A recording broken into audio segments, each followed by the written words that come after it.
अस्सलाम वालेकुम। मैं अभी अपनी एक अपॉइंटमेंट से वापस आ रहा हूँ और वापस आते हुए मैंने अखबार खोल कर जो पहली खबर देखी है वो कल किसी और एक अवामी बिल्डिंग के अंदर आग लगी है। खुदा रहा यार, खुदा का खौफ करे। मैंने पिछले 3-4 क्लिप्स बनाए थे और वीडियो में एहतियाती तदाबीर के बारे में आपसे बात की थी। ऑब्वियसली उसके ऊपर कुछ नहीं हुआ, मेरा खून खोल रहा है। बिल्डिंग्स जब उसके टाउन प्लानर्स ने परमिट इशू किए होते हैं तो उन्होंने हर एक चीज का परमिट इशू किया होता है। आपके फायर स्प्रिंकलर्स होते हैं, आपके फायर हाइड्रेंट्स होते हैं, आप होज रील्स होती हैं, आपके स्मोक डिटेक्टर्स इंस्टॉल किए जाते हैं बिल्डिंग्स के अंदर, आपके स्प्रिंकलर हेड लगे होते हैं।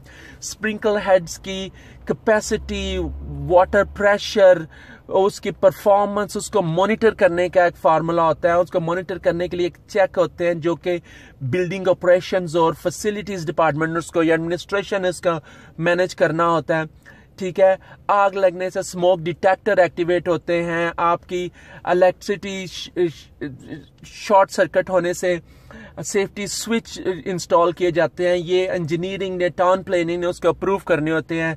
ये फायर सर्विसेज के लिए एक्सेस पॉइंट्स बनाए जाते हैं, उनकी एक्सेस के लिए पॉइंट इतना लंबा चौड़ा सिलसिला होता है। जैसे इंसानी जिस्म बीमारी से लड़ने की इस्तात रखता है, इसी तरह बिल्डिंग्स जो है उनको इमरजेंसी सिचुएशन में सेल्फ कंट्रोल और सेल्फ मैनेजमेंट के प्रोसीजर्स जो उनके अंदर इंस्टॉल किए जाते हैं।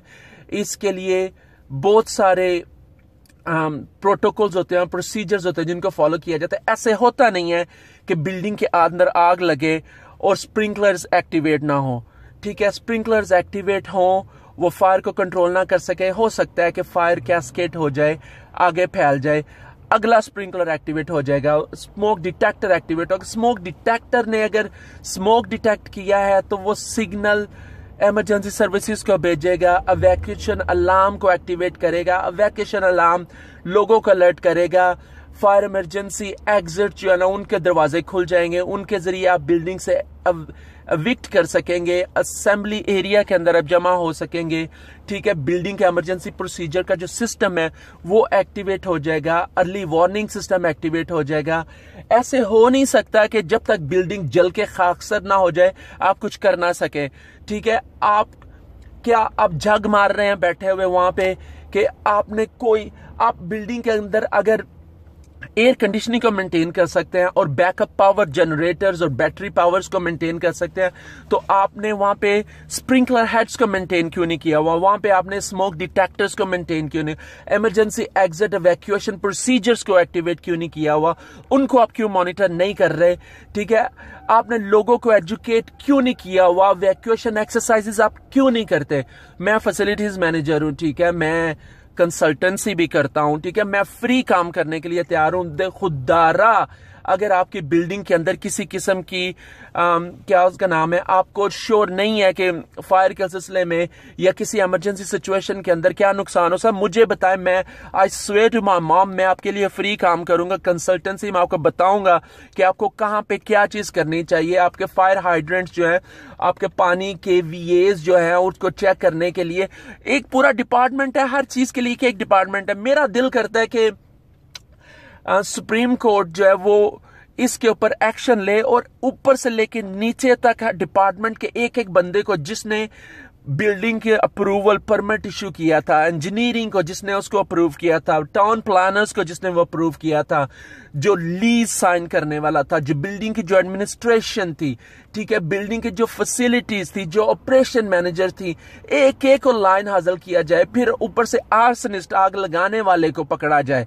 ठीक है, अगर वो आग हादसाती तौर पे लगी है तो हादसा कैसे हुआ उसकी आप क्या उसका नाम है रूट कॉज एनालिसिस करें, उसको जाके पहुंचे, किसी एक जगह से शुरू करें ताकि अगली आग लगने से पहले पहले आप सिस्टम को इंप्रूव कर सकें।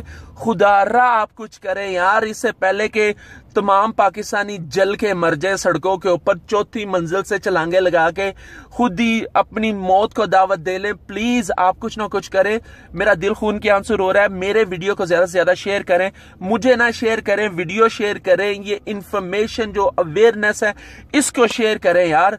और लोगों को बताएं कि प्लीज आप अपनी जिम्मेदारी अच्छे तरीके से अदा करें। अगर आप ऑपरेशन मैनेजर हैं तो अपना काम सही करें, अगर फैसिलिटी मैनेजर अपना काम सही करें, अगर आप टाउन प्लानर है तो अपना काम सही करें।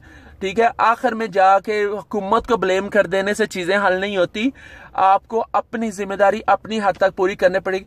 मेरी जिम्मेदारी अवेयरनेस फैलाना थी, मैंने अपनी जिम्मेदारी इस वीडियो के जरिए आप तक पहुंचा दी है। I don't give a dam कि आप इस वीडियो के साथ क्या करते हैं क्या नहीं करते, लेकिन अगली आग लगने से पहले अगला नुकसान होने से पहले, अगली जान का ज़िया होने से पहले, 5, 10, 15, 20, 25, 50, 1000 लोगों के मरने से पहले, 7वीं, 8वीं, 10वीं, 50वीं मंजिल से लोगों को छलांगे लगाने से पहले प्लीज खुदारा कुछ ना कुछ हल करें ताकि हमारा मुल्क बेहतर हो सके, लोगों की जानें, प्रॉपर्टी, माल बचाया जा सके।